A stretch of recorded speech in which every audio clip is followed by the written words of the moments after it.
Ok, então, pessoal, vamos dar uma abertura aqui no nosso encontro de hoje.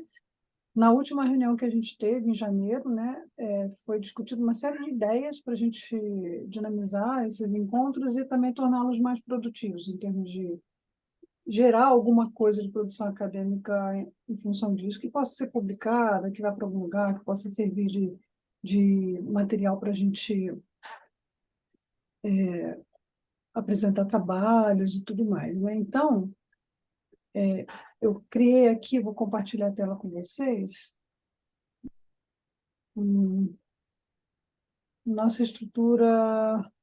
Então, vai passar, a gente vai fazer os fins da educação, o livro inteiro, mas trabalhando por partes. Como são capítulos pequenos, e ele já começa a trazer vários conceitos interessantes, eu preferi dividir esse primeiro capítulo em duas partes e a gente leva o tempo que precisa levar com o livro. Mas acho que tem muitos conceitos embrionários legais, são mais antigos que processo de realidade, né?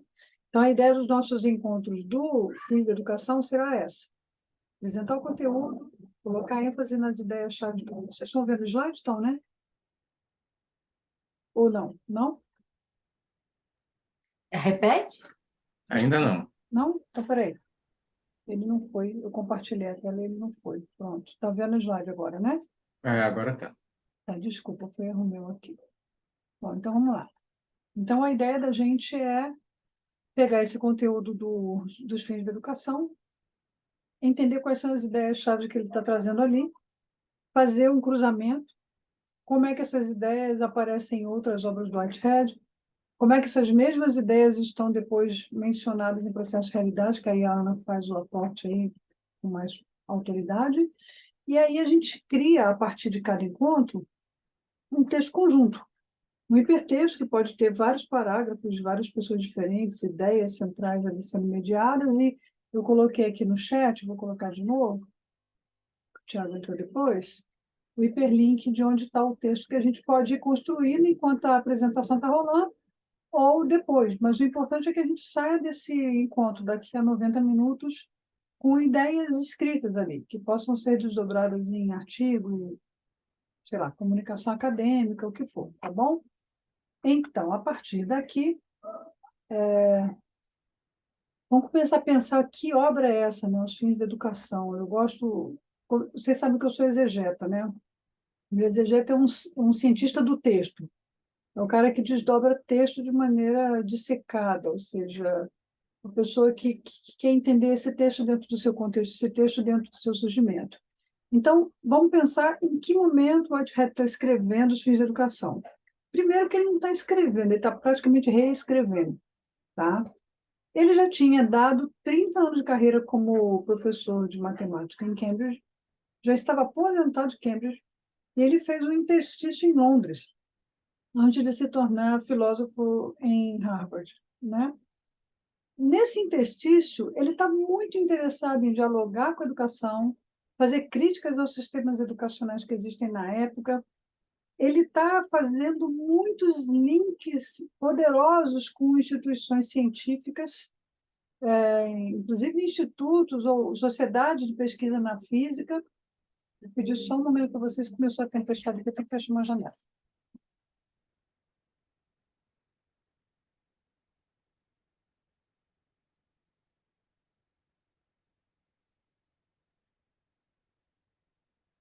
E aí ele tem esse momento, né, que é entre 1910 e 1924, que é o momento que ele vai para Harvard. Esse interstício aí de 14, 15 anos, praticamente 20, que eu acho que ele foi em 1924, 22, se eu já não estou lembrada, ele tem aí quase 20 anos de muito trabalho educacional. E é quando ele começa a se tornar um filósofo da ciência. Então, antes de ser um filósofo metafísico, o Whitehead é um filósofo da ciência, e esse é o momento que essa obra nasce. Então, é um momento que ele está nessa universidade aqui, nesse Imperial College da Universidade de Londres, e ele está dialogando demais com sociedades científicas da época, tanto que dessa época se conhece Whitehead como um pioneiro de filosofia da ciência. Então, isso aí é interessante. Só que um pouquinho antes, quando ele sai de Cambridge, que ele tinha encerrado o terceiro volume lá do... Aliás, tinha encerrado ainda não. Estava trabalhando no último volume do Princípio à Matemática. Ele está já fazendo uma crítica bem pesada e até ácida à forma como a matemática é educada.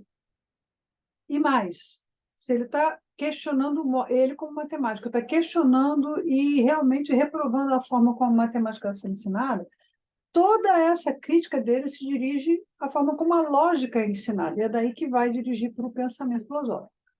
E essa sacada que ele coloca lá em Introdução à Matemática é sensacional. Que ele pega o exemplo do escritor das Aventuras de Gulliver, né, para falar como é que os matemáticos funcionam. Então, é um trechinho que vale a pena a gente pensar, porque daí vai chegar em fins da educação. Então, o Swift, que é o autor do livro, né, na sua descrição da viagem de Gulliver à Laputa, tem duas opiniões a esse respeito. Ele descreve os matemáticos desse país como sonhadores estúpidos e inúteis, cuja atenção tinha de ser despertada por palmadas. Em seguida, ele descreve o modo como o alfaiate matemático de Laputa faz uso atropelado dos seus instrumentos de medição, como quadrantes, réguas, ou seja, o cara tem a ferramenta toda, mas não sabe exatamente como usar e como esses instrumentos podem ser otimizados no uso. Então, eles acabam produzindo artefatos muito desajeitados. Os alfaiates produzem roupas desajeitadas. Mas esses mesmos matemáticos desajeitados são importantes para sustentar a governança do país. E ele fala lá, os matemáticos de Laputa, com a sua maravilhosa invenção da ilha magnética flutuante no ar, que é uma super invenção, governam o país e mantêm a sua ascendência sobre os súditos. Então, basicamente, na formação do pensamento, na forma como o pensamento ele está dentro da sociedade, nas governanças, na forma como, por exemplo, as decisões de políticas públicas, as decisões sobre orçamento nacional, são todas regidas por essa enorme engrenagem matemática, a gente não sabe ensinar as pessoas a chegarem lá. Os nossos alunos nas escolas não são ensinados a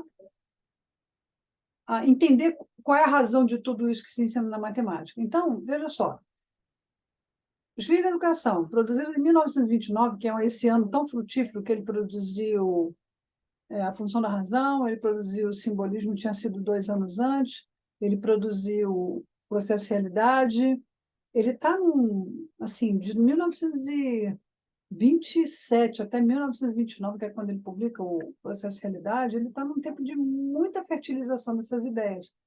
Só que ele também está tentando sair da sua ambiência de raciocínio de filosofia da ciência para uma área de filosofia metafísica. Então, muita gente, quando lê o Whitehead como um metafísico, se esquece de que ele não é um metafísico nativo. A matemática levou ele a se tornar um metafísico, né? Mas ele não é nativo dessa área de especulação. Eu acho que um dos maiores crimes que a gente pode cometer contra o Whitehead é a gente se concentrar absurdamente no caráter especulativo do que ele fala quando ele está absurdamente preocupado em colocar pensamentos em prática, transformar isso em algo prático. E esse livro é uma coisa muito bacana da gente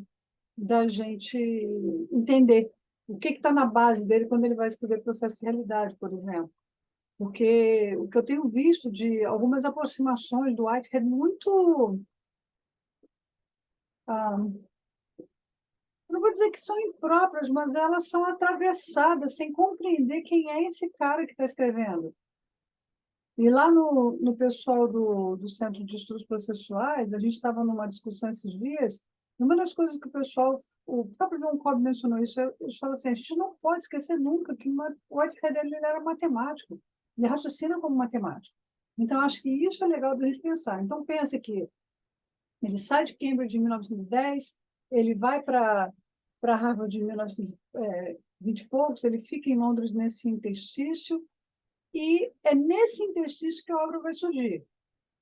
Por quê? Porque boa parte das ideias que ele compartilha nessa obra são de 1917, foram publicadas nessa outra obra aqui, exatamente como estavam, esses capítulos todos aqui. Eu até ordenei conforme ele fala, né? O Ritmo da Educação deve ter sido uma obra de 1922, aqui, necessidades rítmicas e o lugar dos clássicos, talvez, um Herbert Stroheim, tudo lá em Londres ainda.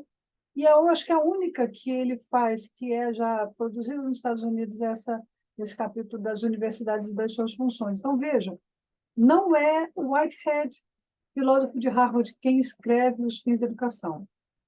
É o Whitehead, produtor de conhecimento, filósofo da ciência, que está em Londres, e a partir dali fazendo sérios questionamentos da forma como a educação é feita. Então, a partir daqui, eu começo a destacar algumas ideias-chave que ele tem no livro. Então, por exemplo, estudantes são seres vivos. Professores devem estar animados de pensamentos vivos para estimular e guiar-lhes o próprio desenvolvimento. E quando a gente pensa nisso a nível de educação fundamental, a gente não pode deixar de aplicar essa crítica que ele está fazendo para a nossa própria educação acadêmica. Porque a gente tem uma mania de sentar no trono dos nossas cátedras doutorais e produzir e arrotar teoria, teoria, teoria, que o Whitehead está falando essa teoria tem que servir para alguma coisa na prática. Por isso que o que se chama de processualidade aqui é o quê? Uma proposta de ética relacional. O que o Whitehead está propondo é o modo como essas relações vão se dar na vida concreta, entre as entidades atuantes, entre os atores humanos e não humanos, e de onde vão partir outras teorias, como a do Latour, que o Tiago conhece bem, aí, etc. Então, veja, ideias vivas, estudantes são seres vivos, professores também são, e o que deve estimular e guiar o desenvolvimento das pessoas são ideias vivas, tá? Então, pensa que ele não gosta desse negócio de cimentar um pensamento na sepultura do pensamento da especulação metafísica. Ele quer que dessa especulação metafísica saia para algum lugar, tá? E ele fala, outra ênfase que ele bota, a educação com ideias inertes não é somente inútil, ela é, acima de tudo, nociva, corruptio optimi pessima, ou seja, é corrompedora, né? Ela é daninha. Então, isso vem da vivência dele com... Vem da vivência dele... Eu acho que eu acabei esquecendo aqui um slide, eu saltei, não sei. Acho que eu acabei. Não, eu não acabei. Eu passei e não falei sobre isso. Whitehead, ele foi educado, essa parte aqui é importante, porque ele foi educado em casa. Ele não teve... Ele não teve presença na escola até o ensino médio. Primeira vez que o Whitehead foi participar na escola, junto com outros colegas, foi no ensino médio, porque ele tinha os problemas de saúde e ele tinha mentores, os pais dele, né? O pai e tios eram educadores, então eles educaram ele em casa. Toda a teoria que o Whitehead aprendia, ele aplicava ou ele fazia associações com as coisas que ele via na vida, do concreto, que ele não estava confinado dentro de uma sala de aula. Isso não apenas fez muita diferença, tá? Para o modo como ele pensa as questões, né? Mas é basicamente o que ele está propondo quando ele está falando, criticando essa coisa de se ensinar com ideias que não servem para nada. E aí a gente aqui dos nossos campos teóricos e acadêmicos tem que levar isso com uma cacetada na cabeça assim, porque o cara está certo quando ele está falando isso, né? O que a gente usa do pensamento que a gente desenvolve na academia, o que a gente usa na prática da vida, tá? Ele fala que as ideias inertes são simplesmente recebidas pela mente sem que elas sejam utilizadas ou testadas ou mergulhadas em novas combinações. E isso é um vício. Ele está falando, a gente bota as nossas crianças para fazer a mesma coisa. Então, o molequinho vai lá, e ele pega pelo exemplo da matemática, aprende um monte de coisa, um monte de fórmula que ele não sabe para que ele vai usar aquilo na vida. E é disso que ele está falando. Desculpa, eu estou tentando colocar aqui em tela cheia e não estou conseguindo. Aí ele está... Peraí.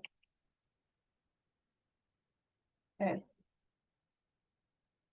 Então, ele está falando que para que serve uma ideia que a pessoa não sabe como ela vai colocar em prática ou como ela combina essa ideia com outras coisas para a vida.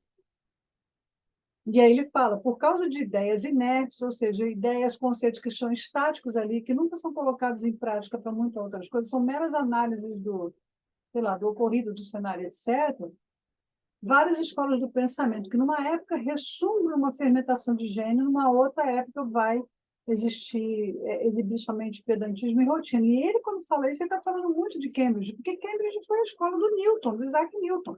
Ele vem para ali para estudar e ele vê um troço que não produz nenhum tipo de ciência, não gera, não estimula a criatividade, não serve para mais nada, a não ser conceitos teóricos, etc., que vão ser replicados como conceitos teóricos, etc., e que não tem conexão com a vida.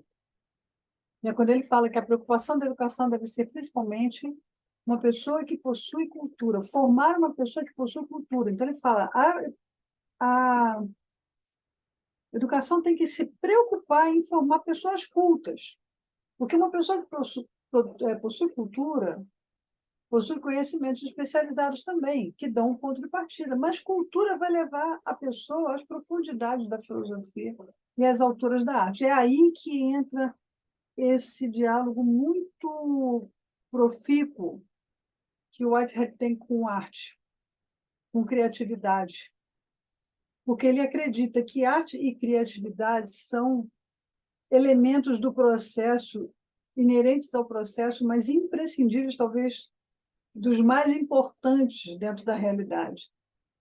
Porque ele acredita que cultura e arte media, né, o conhecimento das pessoas para todas as outras áreas de conhecimento, inclusive as filosóficas. Então, e aí eu paro para fazer um exemplozinho da minha situação de administração, né? Quando eu comecei a lecionar em administração e gestão de RH, a gente estava fazendo muitas conferências, seminários sobre humanização de recursos humanos, e nós começamos a falar como é que a gente pode sensibilizar a organização para coisas importantes e as pessoas pararem de ficar brigando no trabalho, de rixa, de, né, se alfinetando, etc. E um dos gestores que eu entrevistei falou assim, a arte tem um papel imprescindível nesse processo, porque por meio da arte as pessoas não apenas aprendem a ver a emoção alheia, como elas também manifestam as próprias emoções. E aí que um monte de gente que trabalha com terapia, oficinas terapêuticas, tem encontrado lugar nas empresas para poder fazer esse tipo de inserção, né, da arte como um mediador do conhecimento de forma geral. Eu estou querendo dar uma passada aqui geral, gente, para não ficar interrompendo muito. Eu acho que depois a gente pode fazer a abertura para o diálogo, tá? Só para a gente não interromper a fala e não perder a linha de raciocínio, porque esta pessoa que vos fala tem déficit de atenção, né? Aí eu perco o que eu ia falar, mesmo com o slide, que às vezes eu esqueço um dado importante. Então, cultura é a atividade de pensamento e receptividade à beleza e ao humano sentimento. Ele vai bastante nessa linha aí. Aí ele vai falar de mulheres sábias, né? Eu até trouxe esse exemplo para cá, que foi minha leitura de férias desse livro, Mulheres que Correm com os Lobos. Quando ele fala de mulheres sábias ali, ele está falando de mulheres que nunca tiveram essa formatação escolar. Muitas delas são exatamente pessoas que poderíamos chamar de analfabetas nas suas tribos e cidades e grupos sociais, mas são pessoas dotadas de uma enorme sabedoria. E ele fala, essa sabedoria inerente dessas mulheres é porque elas não ficaram formatadas e não ficaram confinadas ao processo de educação formalizada dentro das nossas escolas. E quando eu cito aqui esse livro, é porque meu encontro com essa obra foi muito surpreendente. Essa autora, ela trabalha com contação de histórias, né? Mas ela é uma psicanalista, uma psicóloga muito renomada nos Estados Unidos, e trabalha com narrativas de contos e lendas das culturas, mostrando arquétipos femininos de estruturas de sabedoria das mulheres. E eu recomendo, se alguém em algum momento estiver interessado nesse livro, para dar uma checada nele, porque é muito interessante, porque os arquétipos que colocam ali também atendem para modelos masculinos. Então, tem a ver com isso que ele está dizendo. Então, ele volta a falar, desde o início a criança devia experimentar a alegria da descoberta. E aí eu trago de novo a reflexão para a nossa possibilidade de pensar isso na educação universitária, não é? As nossas educações universitárias são infláveis, cheias de conceitos, basta ver o tamanho dos slides que a gente passa para os nossos alunos, são slides com um monte de texto, com muita coisa e que não necessariamente está sendo bem ensinada. Então, o que a gente aprendeu de errado lá na educação fundamental, a gente replica hoje nos nossos modelos de educação nas nossas escolas. E ele fala que a compreensão que a gente deseja é a compreensão de um insistente presente. A única utilidade de conhecer o passado está em aparelhar-nos para o presente. Não existe perigo mais mortal para as mentalidades jovens do que depreciar o presente. Não apenas para os jovens, mas também para as adultas, porque quando a gente ignora o presente, a gente está esbarrando numa neutralização dessa noção de ocasião atual, ou atuante, que o Whitehead conceitua bastante de processualidade, daquele instante da ação ou da presença ou da atividade de uma entidade atuante. Em alguns lugares tem gente que confunde a ocasião atuante com a própria entidade atuante, mas há distinção disso, né? Muitas pessoas distinguem isso. Eu não gosto de fundir os dois conceitos num só, tá?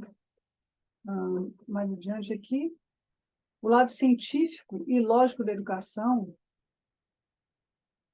né? Mesmo nesse lado, as ideias que não são utilizadas na prática são positivamente danosas. O que ele está querendo dizer por utilização de uma ideia? Né? Relacioná-la à fonte que alimenta a nossa vida e que se compõe de percepções dos sentidos, sentimentos, esperanças, desejos e atividades mentais que ajustam os pensamentos entre si. Um pouquinho.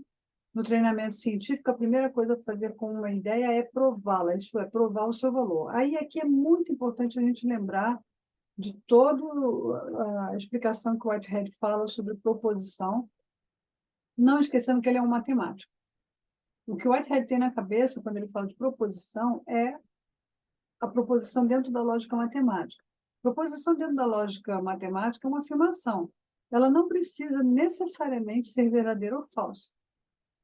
Então, no primeiro momento que a frase está dada, tem que haver suspensão de julgamento. Eu demorei 3 semestres estudando matemática discreta para entender que era isso. E aí eu trouxe lá para a minha tese o exemplo da, da proposição matemática que me fizeram que eu achava absurda. Mas o que ele está tentando dizer para a gente é isso aqui: ó, uma ideia não tem grande valor, a menos que as proposições de que estiver purificadas sejam verdadeiras. Parte essencial da prova de uma ideia é a prova, por experiência ou por lógica, da verdade e das proposições. Ou seja, existem declarações e nós vamos provar se cada uma dessas declarações pode ser ou não verdadeiras e se dentro do contexto da ideia, ela torna uma ideia geral verdadeira, apesar de poder ter afirmações ali dentro que são falsas, tá? E é onde eu trago aí o exemplo que me queimou a mufa lá na licenciatura de matemática, né? Talvez uma maneira clara de exemplificar o funcionamento é essa proposição. Olha só, isso é um problema de matemática discreta. Olha, se Órion é uma estrela que está no centro da Via Láctea, o Sol está distante de Órion. O Sol estar distante de Órion acarreta que a Lua é um satélite. Órion está no centro da Via Láctea. Logo, a Lua, ser um satélite, segue de Órion ser uma estrela. Putz, troço sem pé nem cabeça. Quando eu mostrei isso aqui para uma astrônoma, uma amiga minha que era astrônoma, ela falou: Deus me livre, que caduquice é essa? Eu falei assim: isso é uma proposição matemática. E aí, como é que se ensina a lidar com esse tipo de ideia, né? Então, em proposição matemática, a gente tem que analisar frase por frase. Órion é uma estrela. Órion está no centro da Via Láctea. O Sol está diante de Órion. E porque o Sol está diante de Órion, a Lua é um satélite. Órion está no centro da Via Láctea. Logo, a Lua é um satélite e Órion é uma estrela. A gente tem que analisar cada uma dessas ideias isoladamente para a gente dizer se elas são verdadeiras ou não, para julgar aqui se é verdade ou se é falsidade, para depois o conjunto de tudo isso aqui a gente dizer se essa ideia como um todo é uma ideia completa. Ou seja, desculpe, essa ideia completa, essa ideia como um todo, ela é alguma coisa verdadeira em si mesma, ela afirma algo que é realidade. É nesse sentido que a gente tem que entender o que o Whitehead, quando está falando de proposição, ele está tentando dizer. Então, ó, não tentamos, quando a gente está diante de proposições, provar ou refutar nada, a menos que provar ou refutar aquilo seja digno de honra. Não deveríamos tentar usar as proposições isoladamente, está vendo? Você tem que analisá-las isoladamente, mas você tem que analisar o conjunto da ideia para ver se esse conjunto da ideia é realidade ou não, é verdade dentro de uma realidade ou não. Então, o que ele está dizendo por aí, né? Vamos escolher algumas aplicações importantes dos nossos assuntos teóricos. Então, vamos supor, o Thiago está lá dando aula de Latour, etc. Com uma afirmação bombástica assim, ó, sobre sociedade que é retumbante. Isso é visível, é factível, pode ser provado. Ou ele vai falar de Harman também, está dando aula, não sei. Alessandro está lá né, na academia, na área médica, também pensando nisso. Pegue essa aplicação importante, estuda aquilo simultaneamente junto com a teoria. Na hora de ensinar essa ideia, você associa a teoria com prática.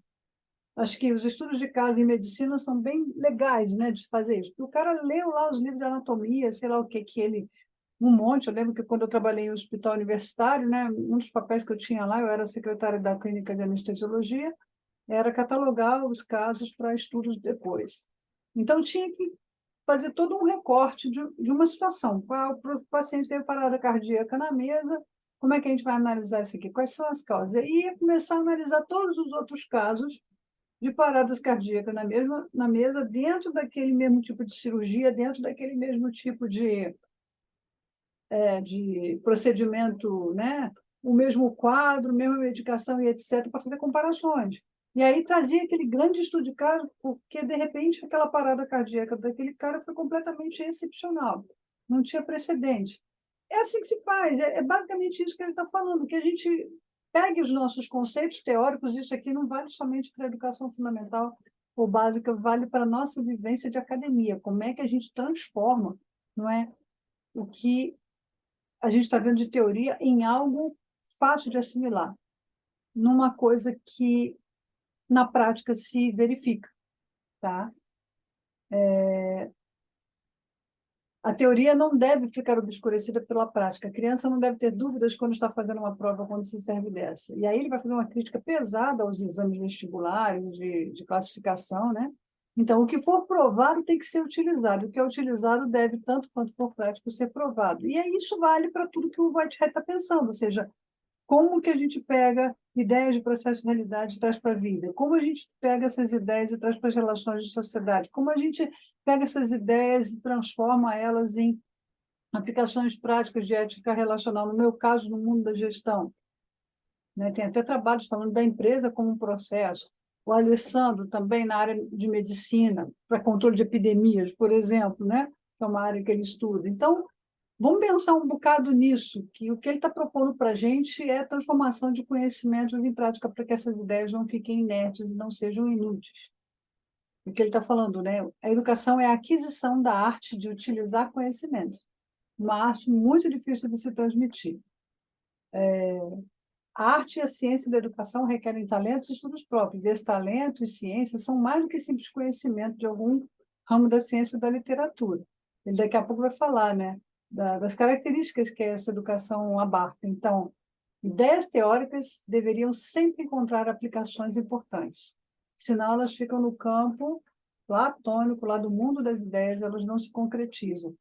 Apesar dele gostar bastante do Platão, e ele, né, ele mostra isso lá no Processo de Realidade de uma forma bem nítida,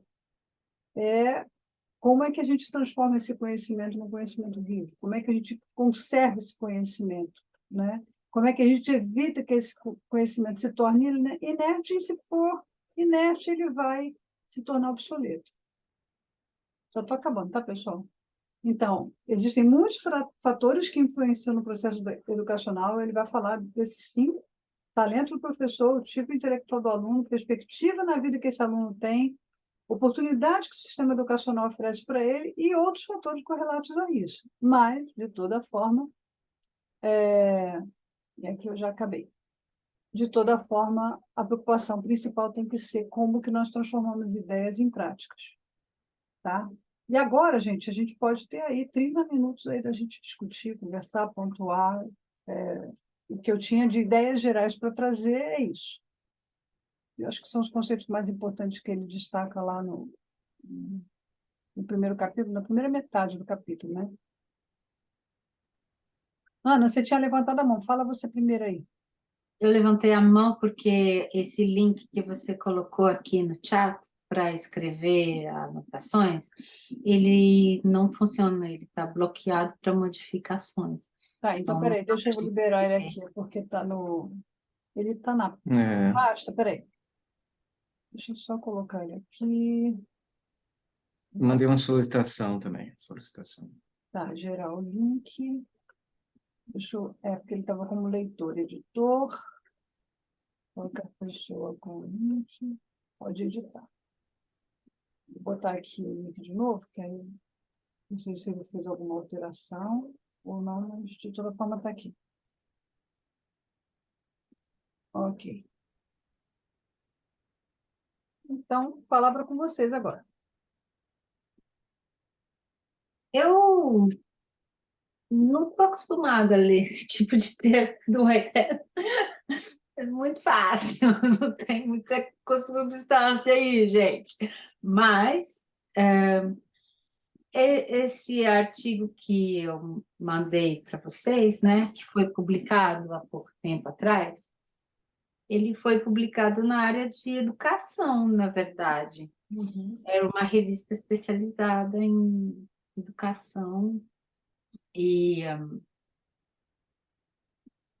o que eu falo lá é uma chamada assim, bem pragmatista da educação, na verdade. Eu estava lendo essa semana, ontem, estava vendo o Pragmatismo, do William James, e o modo como ele traz essa questão da educação aqui no Aims of Education, eu acho que é muito pragmático.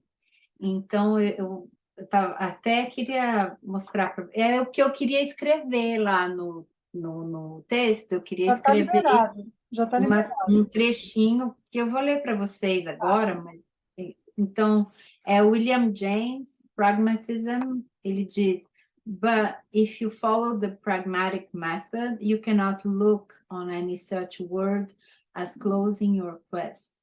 You must bring out of each word its practical cash value, set it at work within the stream of your experience. It appears less as a solution than as a program for more work, and more particularly as an indication of the ways in which existing realities may be changed. Theories thus become instruments, not answers to enigmas in which we can rest. We don't lie back upon them, we move forward, and on occasion make nature over again by their aid. O que eu compreendo do que o Whitehead está falando é que a gente precisa juntar a teoria com a ação. Tem que colocar essa teoria de uma forma assim que seja diretamente ligada com a experiência do cotidiano, para que aquilo faça sentido.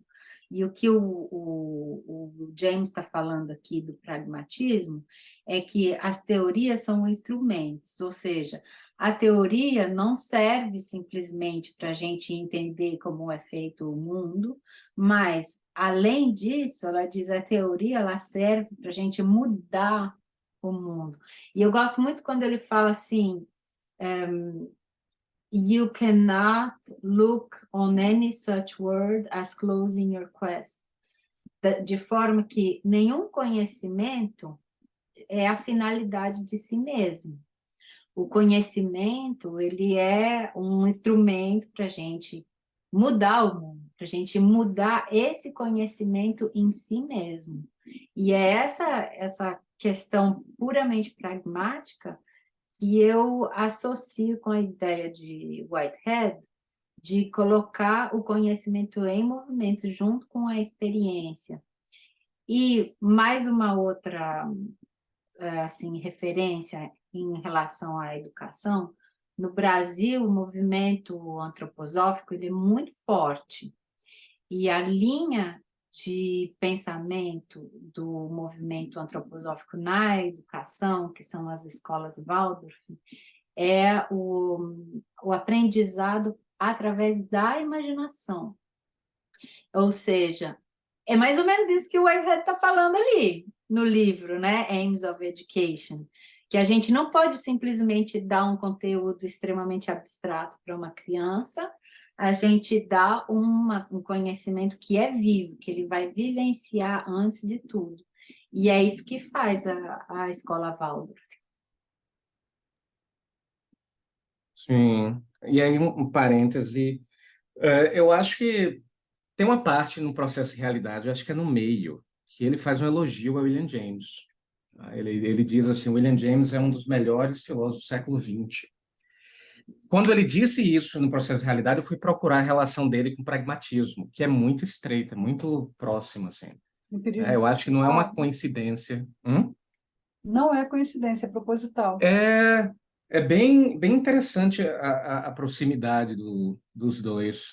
E aí eu estava pensando, quando li esse capítulo também, o quanto, eu acho que é um desafio, como tinha falado antes, nos outros encontros, nos primeiros, o quanto às vezes é um desafio sair de uma certa suposição metafísica de mundo e entrar nessa materialidade, né, de instituições e de por aí vai, como ele faz no livro Aventura de Ideias, né, quando ele pega um certo projeto metafísico de uma certa ontologia e você vê o desdobramento. Então, eu consigo ver o que ele está falando em processo de realidade aí também. Né? Ele começa, por exemplo, processo de realidade usando a metáfora do voo. Isso é a metáfora do voo, eu vejo. Assim, é como se ele pegasse aquela metáfora do decolar, né? Já existia avião, né? Provavelmente. Acho que já, né? Nesse período. Então, Então, essa metáfora eu achei interessante, porque, no fundo, a gente, quando está pensando na metáfora do voo, a gente não começa no voo. A gente começa do solo, depois a gente voa, e depois a gente pousa. Tá? Então, tem um momento do sair do solo e um momento do pousar, que são momentos práticos, são momentos concretos, né? Que não é um exercício vazio. E é interessante você ver, na minha opinião, o quanto, pelo menos na minha opinião, Whitehead ele sai de uma posição, às vezes, de filósofo para teórico social, fácil. Ele sai de especulações ontológicas para o modo como instituições operam na prática. Sim. Né? E aí é legal de ver, né? Seja o projeto mesmo do processo de realidade, seja desdobramentos como Modes of Thought e esses, né, sobre educação. É interessante ver essa... E como a Ana falou, é bem simples de ler, é gostoso de ler. Uhum. Parece que não é o Whitehead, né, escrevendo, parece que é alguma outra figura, mas é bem legal. Bem interessante. Eu estava escrevendo também, tem uma parte que ele fala do presente, que eu achei interessante. Parece, me lembrou muito os diálogos de Santo Agostinho, né? Eu não sei por quê, né? Porque ele chega a uma parte que ele diz o seguinte: parece que não existe passado e futuro como entidades isoladas, né? O passado é a materialização do presente. Você, por exemplo, você lembra a partir de um determinado momento do presente. Ou você tem expectativa sobre o futuro dentro de um certo horizonte do presente.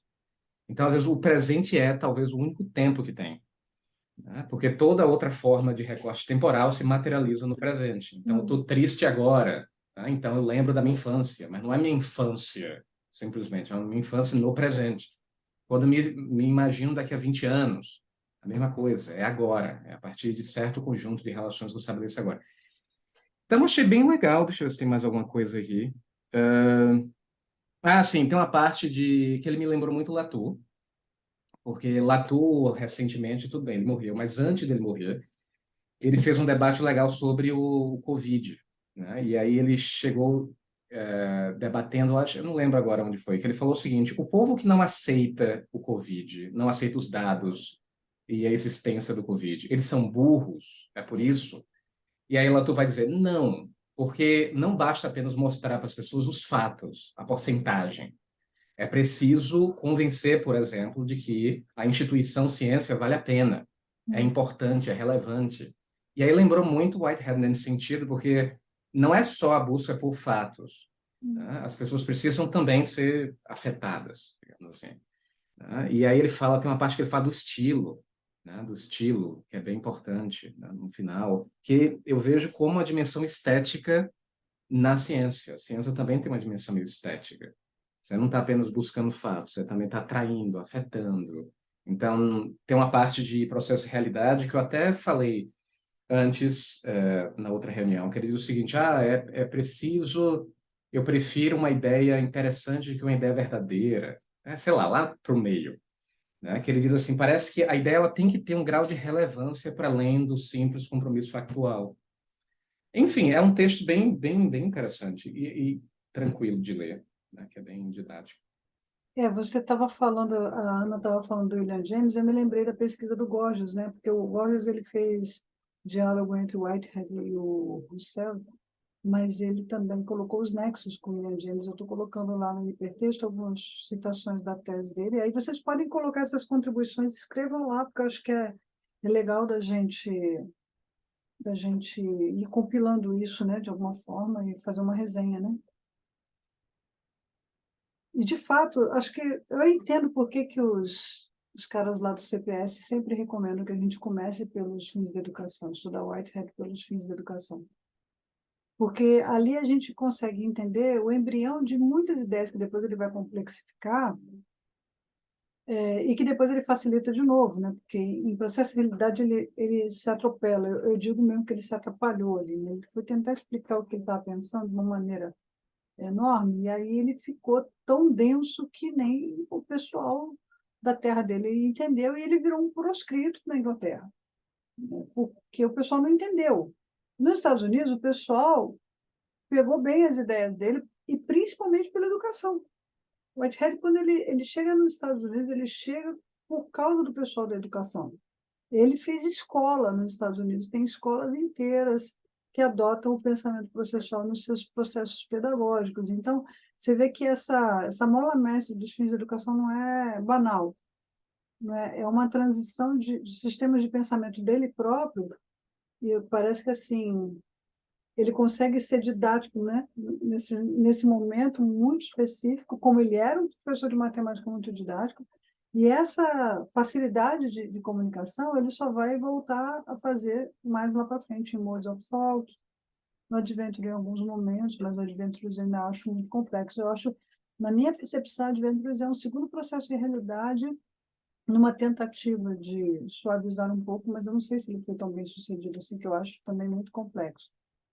Então, para quem está iniciando, estudar Whitehead, talvez começar por fins de educação faça sentido. Foi o que me apaixonou por ele. Se eu tivesse lido Processo e Realidade, eu já teria xingado o cara que me sugeriu estudar Whitehead. Porque eu falei, gente, como é que eu transformo tudo isso que ele está dizendo aqui na prática? E por causa dos fins de educação que eu tinha lido antes, quando eu li Processo e Realidade, eu comecei a perceber elementos de Processo e Realidade lá, dos fins da educação em Processo e Realidade, mas não o contrário, né?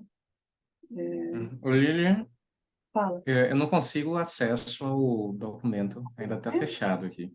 Gente, mas você É clicou o no último que você mandou, é o né? último, É, ele tá liberado para por que não vocês poderem aparece? editar.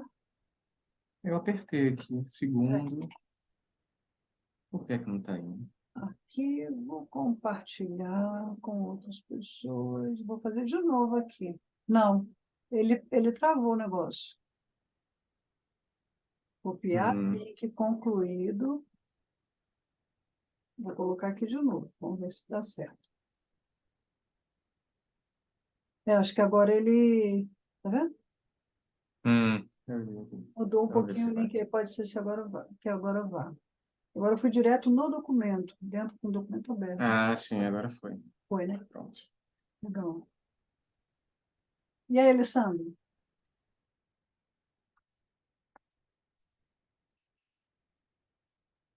Oi, tudo bem? Eu acho que a Ana tá com a mão levantada. Se quiser falar, Ai, Ana, desculpa, não Ana tinha... primeiro, depois eu comento alguma coisa. Estava aqui tão preocupada com o link que eu não vi a mãozinha dela. Perdão, Ana. Estava com a mão levantada. Eu queria que a gente repensasse a proposta da escrita em relação aos dois grupos de leitura. Nesse momento, eu comecei a ler aqui com vocês o capítulo Truth, né? A gente não terminou do jeito que eu gosto de estudar e eu coloquei lá no grupo de leitura do Whitehead para a gente ler esse capítulo aí e a gente vai conversar a respeito dele a semana que vem. Então, passando aqui a mensagem, eu já falei lá no grupo, mas eu estou falando de novo, que a gente vai ler esse capítulo, e a gente sempre volta para processo e realidade, de qualquer jeito, essa é a nossa, é o nosso, como dizer, é o nosso refrão, é processo e realidade, mas eu comecei um pensamento aqui com vocês que não foi completado. Nesse momento, eu não estou vendo ligação entre Adventures of Ideas, ou esse capítulo Truth, e The Aims of Education. Então, é uma coisa para se pensar, se faz sentido, porque a minha ideia era de ver os conceitos que aparecem nos dois livros, né? Então, talvez se alguém tiver uma ideia assim, relâmpago assim, maravilhoso, e bora lá, mas assim, de primeira assim, eu não tenho nada para ligar os dois juntos. Eu E uma confesso que eu desisti do Adventures nesse momento, completamente. não fez mal, eu tô lendo. Não, tudo bem, entendeu? Assim, eu desisti no sentido de conduzir ele dentro do grupo de pesquisa no momento, porque eu acho que ele complexificou demais uma coisa que o pessoal ainda não tinha nem a base, que era um bom estudo de processo de realidade para depois entender Adventures. Então, assim, desde o princípio, quando o pessoal sugeriu, eu falei, eu acho que essa obra é muito complexa. E aí teve várias pessoas do próprio grupo de pesquisa, assim, eu estou tô conversando, né, vários, acho que uns 3 ou 4 falaram a mesma coisa. Eu confesso que eu tenho que concordar que foi muito complexo. Então, para quem está acostumado a estudar Whitehead, eu entendo que seja super interessante, né? Então, assim, não nenhum problema de vocês costurarem por lá e tal, mas a gente vai... Mas é a mesma coisa, eu quero dizer, a gente está lendo, mesmo que a gente leia Truth, a gente está conversando dos conceitos de processo e realidade, e é isso que o pessoal está acostumado a fazer, e é isso que a gente vai fazer. Agora, esse texto aqui, The Aims of Education, eu posso continuar escrevendo o meu trabalho, mas assim, com o grupo eu não vejo de imediato, assim, sinceramente, eu acho que para quem quer conhecer o Whitehead, para quem quer conhecer o Whitehead de verdade, esse livro não fala dos conceitos. Então, assim, eu acho interessante. Para mim, é interessante, que já conheço bem, e voltar lá para trás e falar, ah, bom, ele começou assim. Mas a gente não vai, assim, entender os conceitos do Whitehead com esse livro aqui. Tudo bem, mas como foi uma decisão que a gente tomou em grupo, né, a gente vai levá-la assim. Acho que não tem nenhum problema você conduzir lá no teu grupo de pesquisa. Não tem nenhum problema, eu vou acompanhar vocês, eu acho interessante. Bom. E aí, Alessandro, sua contribuição aqui. Não, é legal, independente dos caminhos aí, né? Essa passagem nesse livro eu achei bastante interessante, bem diferente, como a Ana colocou, né? De outras obras do Whitehead, o estilo parece até um pouco diferente, né? Até pelo que você contextualizou, né? Da fase, do momento que ele estava escrevendo isso, a implicação que ele tinha no momento, mas falando dessa parte que a gente leu, né, e o que a gente discutiu mais especificamente, né, eu entendo o que ele está colocando ali, até concordo, até porque eu venho de um campo de estudo de tecnologia, né? Então, o meu viés dentro da ciência já é um viés mais aplicado mesmo, né? Então, é muito confortável para mim me conectar muito com o que ele está colocando. Mas um texto desse, para os meus colegas de laboratório, colocado sem contexto, seria extremamente polêmico o que ele está colocando, entendeu? O protesto contra as ideias inertes para os pesquisadores de ciência básica, de ciência pura, e que não tem aplicação imediata, até porque não trabalham no campo do possível, né? É muito complicado essa colocação, né? Só como um exemplo, você imagina as pessoas que eram virólogos que estudavam a molécula XXX e que ninguém sabia para que servia até explodir uma pandemia de Covid e a galera entender por que essas pessoas existem, afinal, né? Então, é um texto que, sem um contexto e sem um entendimento do que ele está propondo, sem entrar numa questão de um pragmatismo mais especulativo, de um empirismo mais transcendental, é muito difícil para alguém que está tomado por um campo de prática entender o que ele tá colocando sem criar, a princípio, um mau entendimento ou achar que ele está colocando a coisa de uma forma muito rasa, né? Como se a produção de conhecimento seria apenas interessada a uma aplicação imediata para a resolução de problemas, né? Então, é a única ressalva que eu tenho isso, que esse texto ele tem que ser muito trabalhado no contexto da produção contextual do próprio Whitehead, senão ele pode dar margem a entendimentos muito equivocados do que ele está colocando, né? Então, eu acho que é isso que me chamou a atenção, mas eu achei muito legal, né? Assim, independente de qualquer coisa, eu acho que tem muita ressonância, apesar de eu não trabalhar diretamente com educação, mas ressoa muito com a prática clínica que eu tenho, que tem um componente de psicoeducação muito forte, né, na forma como eu trabalho. Então, o texto ressoa, né, e me instrumentaliza para um monte de coisas também, né. Então, e tocando no último ponto que a gente discutiu, eu acho que também não tem uma ponte, uma conexão imediata nem com Aventuras, nem com qualquer outra obra, mas eu acho que pode até existir, se a gente se debruçar e investigar e fazer esse trabalho de ressonância de obras, pode até haver alguma coisa ali, né? Então, não sei como é que vai ser o desdobramento com essa coisa do hipertexto, né? Fico também interessado em poder me conectar com isso, mas dependendo do que a gente desdobrar, né? Eu acho que vai dar, vai ser possível, né? Criar alguma coisa interessante a partir dessas linhas, né? Seja pelas divergências, seja pelas convergências dela. Uhum. Eu acho que é legal. Agora, eu... Não, eu acho que é legal isso que o Alessandro falou, porque eu acho que vocês podem formular, de repente, num parágrafo, todas essas impressões, tanto que o Tiago falou sobre sociedade, quanto que você está falando, sem necessariamente a gente ter que ver conexões com isso lá em Processo de Realidade ou em Adventure, mas a gente fazer, de alguma forma, o que ele está dizendo aqui, dialogar com as nossas realidades, dos nossos campos de trabalho. Alessandro na medicina, na área de epidemiologia, Tiago na sociologia, eu na área de gestão, e assim por diante, porque se a gente conseguir, de alguma forma, fazer com que esse conteúdo dialogue com os campos de conhecimento onde a gente atua, de alguma forma a gente está conseguindo viabilizar a conexão do que ele propõe, né, de sair da ideia inerte para uma ideia de coisas vivas. Esse é o primeiro ponto. Segundo ponto, eu entendo perfeitamente o que você está falando, né, Alessandro?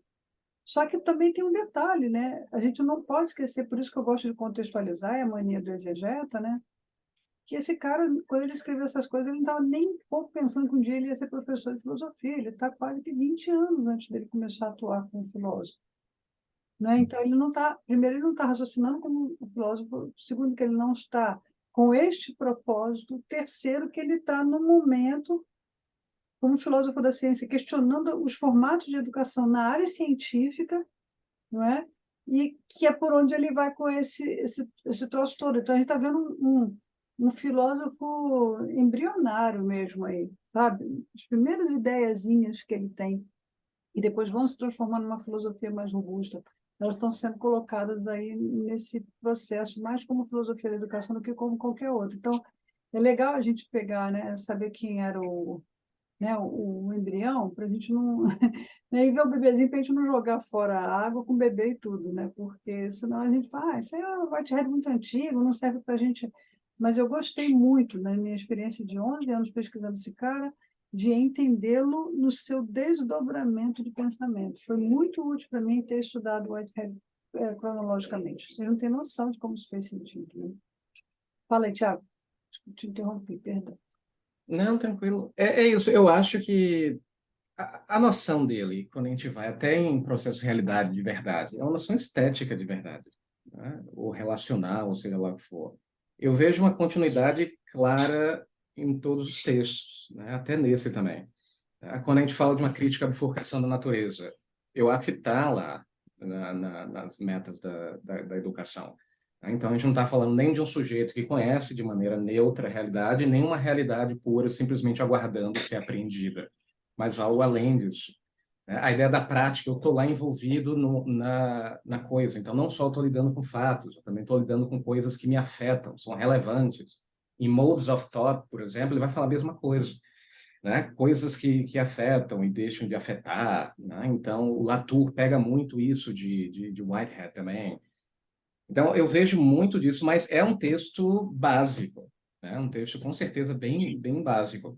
E aí, sobre Adventures of Ideas, e aí eu vou ter que me justificar, porque eu tinha sugerido também esse texto, porque na minha cabeça foi o seguinte, é um texto que está mais próximo daquilo que eu chamaria de teoria social, né? Daria um ponto de interdisciplinaridade legal para o grupo, principalmente para quem não conhece nada. Só que eu estava errado, né? Porque eu estava lendo, eu li esse texto já tinha tempo, e na minha cabeça era fácil de ler. Eu não sei por quê, eu acho que eu estava confundindo com algum outro. E aí, quando a gente entrou, era complicado. Aí eu vi a recepção do pessoal, que não foi tão legal, né? A recepção do povo.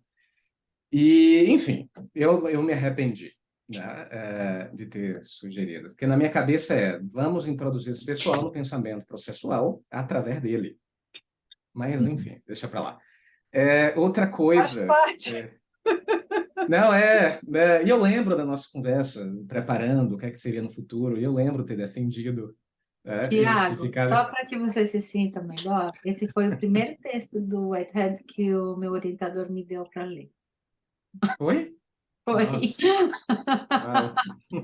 Inclusive, o capítulo que se chama alguma coisa processo, teoria do processo, uma coisa assim, é um capítulo ótimo, a meu ver, de introdução ao pensamento do processo.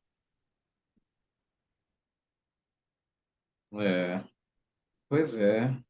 E aí, deixa eu ver aqui, tinha uma outra... Não, é só É o isso mesmo. cara, é o cara que está escrevendo a partir da visão madura dele mesmo, né? Ou seja, processo e realidade já foi uma tentativa de formalizar um negócio que foi muito ruim enquanto conferência, que o pessoal levantava e saía fora, né? Então ele tenta formalizar, não deu certo. Eu acho isso bonito no Whitehead. Ele vai testando até dar certo. Então ele simplifica em termos de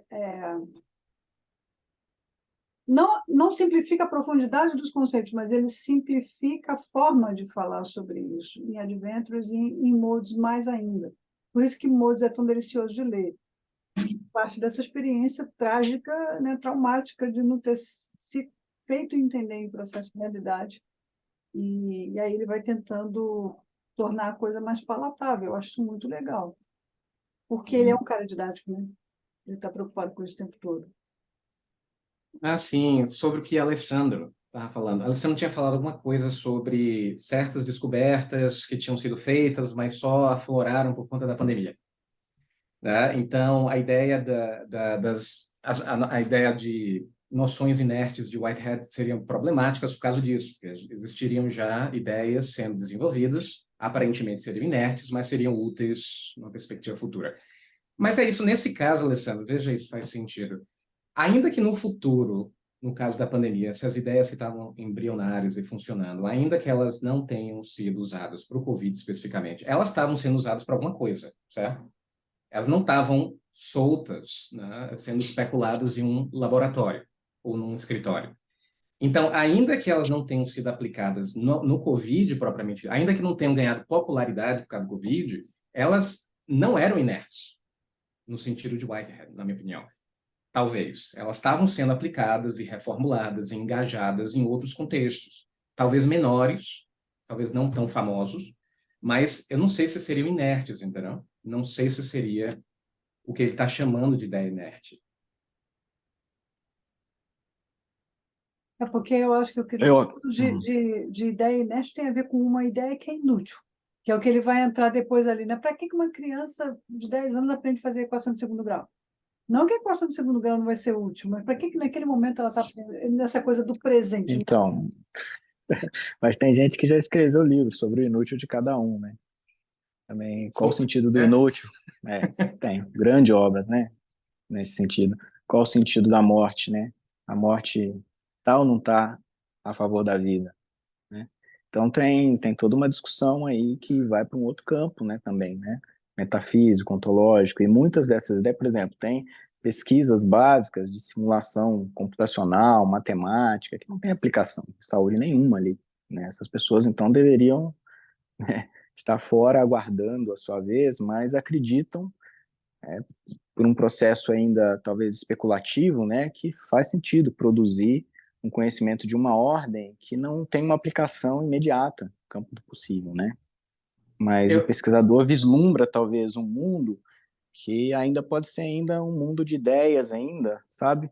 Mas uhum. que tem uma produção de sentido por trás disso, né? Então, é um inerte que espreita, né, um futuro vivo, vamos dizer assim, em algum momento. Então, tudo bem, a gente pode pensar isso de outra forma, mas é difícil colocar isso para alguns pesquisadores muito sérios, né, que têm pesquisas que têm alta relevância, apesar de não ter uma aplicação imediata, sabe? Por exemplo, em campo de saúde, né, tem vários colegas de laboratórios que eu convivo que se eu for perguntar, bom, qual a aplicação médica disso que essa pessoa está fazendo, né, dessa molécula que o cara quer saber, assim, não tem aplicação médica nenhuma, num horizonte de tempo talvez razoável, mas não quer dizer que não vá ter, né? E que não seja, não tenha uma relevância. Eu não sei se dá para chamar isso de inerte, né? A gente pode problematizar isso, mas essa polarização, sabe? É, ela no mínimo tem que ser problematizada, né? Entre o aplicado ou não, entre o que é pragmático ou não, num dado contexto de É, produção de conhecimento. É só esse ponto que eu chamaria atenção, né? até a Um cuidado, aplicabilidade talvez, com isso. mesmo. É, porque assim, se a gente pensa de maneira utilitária, é Uhum, problemático. Mas se a gente imagina que certas ideias podem organizar minha própria experiência enquanto sujeito no mundo, isso já seria uma coisa relevante, né? Ainda que eu não exatamente. transforme essa ideia para ganhar dinheiro. Mas eu acho que um exemplo claro é nas ciências sociais. Tem muitas ideias Uhum, nas ciências sociais que não são aplicáveis concretamente, uhum, mas organizam a experiência de muita gente, né? exatamente. Organiza o corpo dessas pessoas. Uhum, Né? Chega até a exatamente. ser uma terapia, o que eu não acho que é tão Claro, claro. recomendável, mas ainda assim elas fazem. Né? Pessoas com vários Sim. problemas, enfim.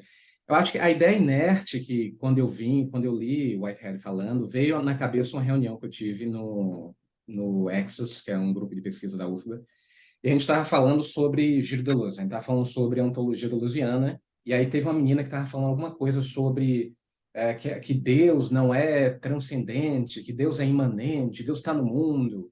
Aí eu Uhum, pensei, tudo bem, mas quando você sai lá para o mundo real, a pessoa não vai falar para você sobre esse Deus imanente. A pessoa normalmente vai dizer o quê? Se eu morrer, eu vou para o céu. Eu tenho uma alma. Né? Quando meu uhum, corpo acabar aqui, eu estou em outro plano. Isso é um dualismo, por exemplo. Então, às uhum, vezes a gente debate coisas dentro do projeto de pesquisa que eu digo, aonde exatamente as pessoas vão colocar aqui em prática? Porque não dá para visualizar. Eu não vejo as uhum, pessoas caindo nessa zona de um fluxo indiferenciado, onde Deus ele está mutando e não é o que a gente vê, né? Não é o que a gente sai na rua, não é o que a pessoa vai dizer. A pessoa vai dizer o uhum, seguinte: olha, quando eu morrer, eu vou para um outro plano, eu vou para uma outra realidade, eu vou reencontrar com meus parentes. Isso é um dualismo, né? Isso é uma transcendência. né? Então, eles não são delusianos, eles não carregam essa ideia. E aí eu pergunto, aonde a gente vai carregar essa ideia? Onde exatamente, às vezes eu fiz essa pergunta no grupo, onde exatamente a gente vai aplicar, né? Porque debater ou especular sobre uma determinada ontologia é fácil, né? O mundo é um fluxo, o mundo é mônada, o mundo é muita coisa, mas qual a implicação prática, né? E aí eu pensei nessa ideia a coisa do inerte mesmo, né? Parece que fica restrito ao grupo de pesquisa, um grupo assim, tá bom, nem eu uso isso, por exemplo. Eu acho que nem a pessoa que fala dessa imanência absoluta aplica isso na prática, né? Então, para onde vai? Né? Então, de onde é que ela está partindo no voo especulativo e para onde ela está pousando? Porque eu não consigo ver. Eu só estou vendo ela girando no céu, né? Para onde ela está indo? Né? Enfim, só. É legal você falar isso, porque também, assim, quando a gente chegar lá no capítulo 2, que ele vai falar dos ritmos da educação, a gente vai entender que ideia inerte para ele não é uma ideia que não tem uma aplicabilidade agora, entende? É uma ideia que não faz sentido para aquela fase da pessoa, porque em ritmos ele fala claramente das fases da aprendizagem. Então, por exemplo, lembra que ele está fazendo uma crítica à educação fundamental, né? E aí ele fala assim, quando uma criança nasce, ela passa os 3 primeiros anos da vida dela, talvez realizando a tarefa mais difícil de toda a sua existência, que é aprender a se comunicar. E aí ele fala, ela nasce, ela tem choro, ela tem sorrisinhos, ela tem um monte de coisa, até ela entender que essas coisas podem ser códigos de comunicação, demora um tempo. Até ela começar a dominar a linguagem, o mínimo de linguagem para ela começar a balbuciar as primeiras palavras, etc., demora mais tempo. E aí ele fala assim, uma criança de 3 anos de idade, hoje talvez até seria mais rápido, porque as meninas, principalmente, estão muito mais aceleradas com a comunicação, né? Eu acho que isso tem tudo a ver com a influência do nosso tempo, mas, assim, existem criancinhas de 1 ano do meio que já estão sentenciando ideias complexas com muita clareza. Isso, na época dele, devia ser quase que impossível, mas a gente, com esse monte de, né, essa sobrecarga informacional que a gente tem na nossa era, ela acaba também nos mudando enquanto seres, né? Alterando os nossos sisos que já não nascem mais, né?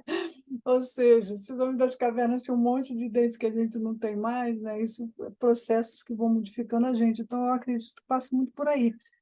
Mas é que ele fala que, por exemplo, a gente devia colocar nos currículos de educação, para as crianças até 7 anos de idade, somente ideias de formação textual, ideias de compreensão textual, de ler, entender, replicar as ideias e tal, não sei o quê. E aí, quando... aí ele fala da evolução, né, desses processos educacionais, porque quando a criança esgota e ela já está se sentindo ao suficiente no seu processo de falar e de ser entendida, é aí que ela começa a desenvolver interesse por ideias abstratas. E na cabeça dele, era nessa fase que a gente devia começar a ensinar matemática, mas o que ele estava vendo é que começava a ensinar matemática para as crianças com 4, 5 anos de idade, quando elas não conseguiam sequer conceber o que seria abstração. Então, ele está falando muito disso, não é que a ideia vai ser inútil. A ideia inerte é uma ideia que ela não consegue produzir algo agora, porque ele está falando do presente. O único momento que a gente tem é o presente. Então, no presente dessa criança de 7 anos de idade, que está na escola, que não sei o quê, ensinar a equação de segundo grau vai fazer sentido? Da criança de 10 anos? Eu cheguei com essa pergunta lá no doutorado da engenharia da produção e virei para o cara que seria meu orientador. Por que a gente ensina equação de segundo grau para criança de 10 anos?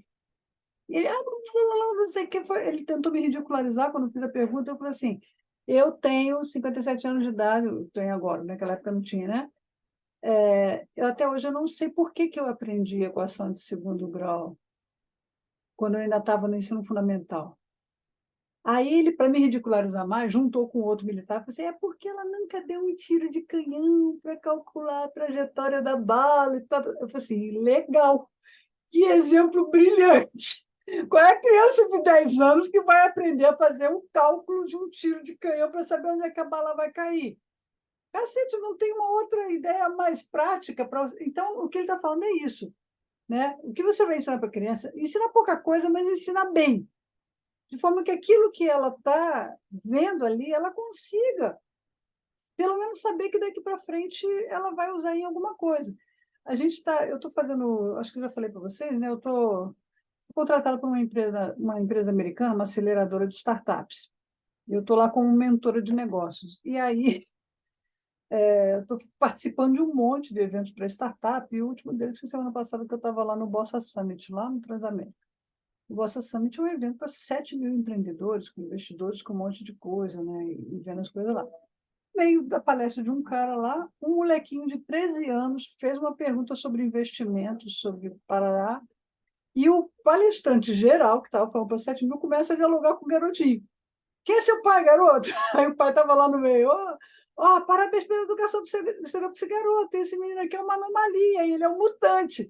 E quando terminou a conferência, o cara falou assim: tá vendo você? Falou pro garoto, né? Procura aquele cara lá, tá vendo aquele cara de paletó ali que está comigo?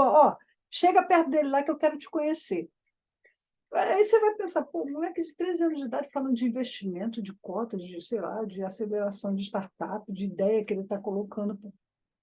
É uma anomalia? Mas se, por exemplo, você ensinasse as mesmas coisas que o cara estava falando ali para outro público de criança da idade dele, talvez não fizesse o menor sentido para que ele fazia.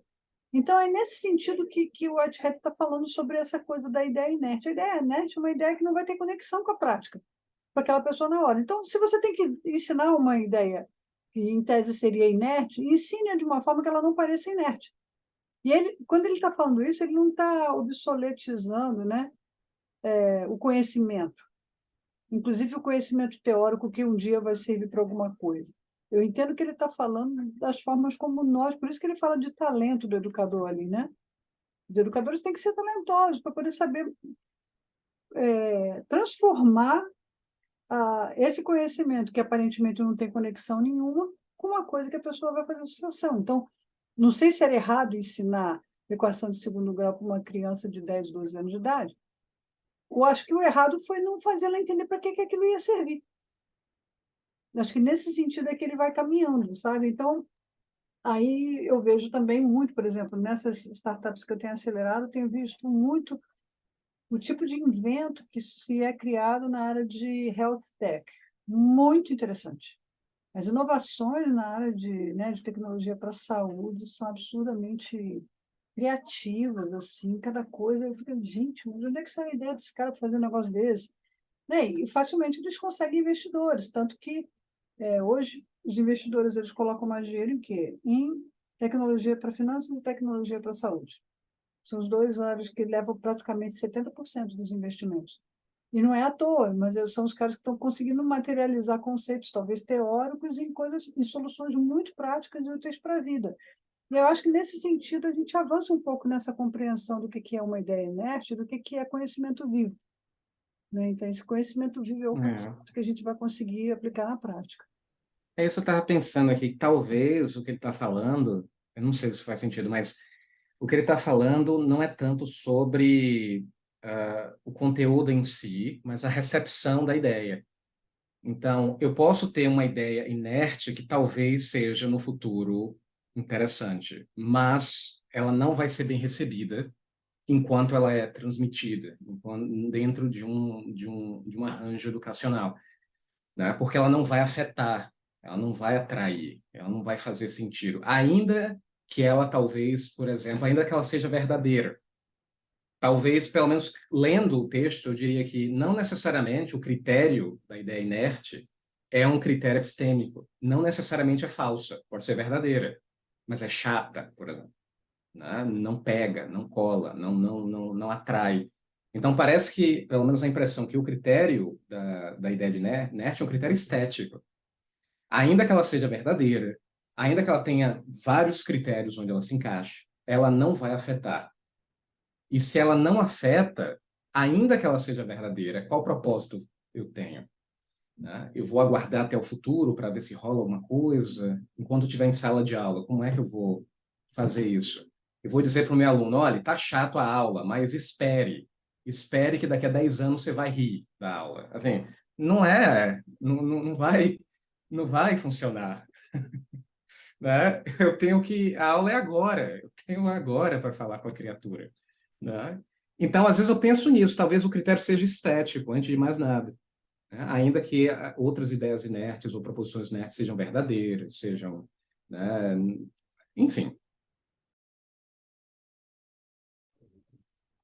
Bom, gente, são 4h25, a gente não quer fazer mais do que 90 minutos, né, de aproximação, mas eu acho que foi bem fluido, né? Foi bem legal, a gente trouxe um diálogo interessante. E eu acho que quero convidar vocês a deixar. Tinha mais gente que tinha dado a palavra que vinha, né? Mas eu acho que o Vitor, por exemplo, é um pesquisador aqui do nosso grupo, que ele precisa muito desses conteúdos, que ele está saindo da graduação, entrando no mestrado, e está tentando, né, construir conceitos legais para desenvolver a pesquisa dele. Acho que seria bem joia. Ali naquele paper que a gente está fazendo de hipertexto, a gente pode colocar ali citações de outras obras que a gente viu que tem algum tipo de relação com isso que a gente está falando, de repente até obras que a gente mencionou aqui, como a Ana colocou, né, do William James, o Tiago falou do Latour, mesmo que seja só nível de citação, eu coloquei lá do Gorgias Romero, mas tem outras citações melhores aqui, ou eu presto atenção no texto dele, ou eu presto atenção no que vocês estão falando. E também fazer outras conexões, ou se encontrar algum link com Modes of Thought, né? Com Adventures, com Processo de Realidade, com outras obras que tenham lido, e que encontra esse... Acho que a gente pode pensar tanto em ideias inertes quanto o presente, né? E quanto proposições. Acho que são três conceitos legais dessa primeira etapa do capítulo, que a gente pode ver como é que eles se dão em outras obras do Whitehead e colocando os insights ali. Então, até o próximo mês, a gente já colocou naquele paperzinho ali bastante coisa. Que aí, quando a gente for discutir a segunda parte do capítulo, a gente já tem mais algumas coisinhas ali e vai juntando. Então, acho que é legal. E também, enquanto a gente estiver lendo, né, a segunda metade do capítulo, que você já deve ter lido, mas e lembrando, poxa, eu li um outro negócio do cara que falava sobre isso, o Thiago também mencionou Deleuze, né? Eu acho que é importante a gente fazer, sabe, esse exercício de intertextualidade, de ir cruzando as informações do Whitehead com pensadores que o leram, né? Pensadores nos quais ele se baseia. Eu acho bem legal. Acho que assim a gente vai conseguindo ser mais produtivo. Sem nenhum compromisso, cara, tem que gerar um artigo acadêmico a partir daqui. Mas o que a gente for produzindo ali depois pode ser usado de formas diversas, né? E já tem meio caminho andado, pelo menos o rascunho já vai ficando por aí. Alguém quer mais falar alguma coisa? Não? Então vamos encerrar. Eu queria Falando. fazer uma sugestão que não precisa ter resposta agora, mas só assim para vocês irem pensando. Vocês falam muito de Latour aqui nesse grupo de leitura. E eu sinto que esse interesse por Latour no Brasil ele é muito grande. E eu queria sugerir, quem sabe, uma coisa que seria muito interessante fazer é quais são os pontos de convergência e de divergência do Whitehead com o Latour, porque não é a mesma coisa e, ao mesmo tempo, vocês parecem ter um conhecimento muito grande de Latour, muito maior do que o Whitehead. Em vez de focar na falta de conhecimento do Whitehead, ver esse ponto forte que vocês têm como grupo e se apoiar nessa força para ir buscar o Whitehead, né? Então, e uma coisa que não precisaria ser esse ano, mas quem sabe até tirando daí não só um artigo, mas quem sabe até um ajuntado de vários artigos, assim, que cada um traga a sua contribuição, tendo um tema que vai se construindo ao longo do tempo e onde todo mundo junta ali a sua contribuição, não um artigo que todo mundo assina, mas cada um traz o seu ponto de vista. É uma proposta. Acho que a gente está aqui só 4, né? Então, talvez levar assim para todo mundo depois também, e pensando devagarinho. Legal, obrigada aí pela sugestão. O Latour, a questão toda do Latour e do próprio Deleuze, né? Que o Whitehead não é conhecido no Brasil, né? A gente que já pesquisa aqui há um tempo sabe como é difícil encontrar pesquisa sobre o Whitehead no Brasil. Então, o pessoal que conhece o Whitehead conhece por causa do Latour, que chegou primeiro aqui, embora ele seja posterior. Deleuze também. Por exemplo, lá no campo de, né, no HCT, que é o programa de pós-graduação que eu espero do nosso grupo de pesquisa, Latour é cátedra. Tem uma cátedra lá para estudar Latour, né? Eu adoro estudar o Deleuze, mas eu tenho a impressão de que os estudos que comparam Deleuze e a Whitehead já são vários. E o Latour, né, com o Whitehead, nem pouco, são poucos. Na verdade, eu me surpreendo de vocês falarem tanto de Latour, na verdade. Então, é por isso que eu acho que seria um ponto original de partida. E que poderia até aprimorar o conhecimento de Whitehead do grupo. Ele veio muitas vezes ao Brasil, não veio, Thiago, Latour? Eu sei que Ele veio teve, um bocado de vezes. ele teve aqui, agora não lembro quantas, Eu lembro, eu sei que uns umas eventos. vezes ele teve em diálogo com o pessoal lá da UFCTE. E um outro cara Foi, também que lê, um outro cara também que fala de Whitehead e a gente não percebe é o Morin. Ninguém estuda o Edgar Morin como sendo uma pessoa que bebeu da fonte do Whitehead, mas ele bebeu, entendeu? Então, tem outros pensadores assim que eles fazem.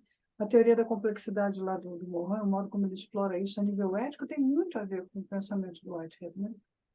Mas são boas sugestões para a gente ir colocando em ação.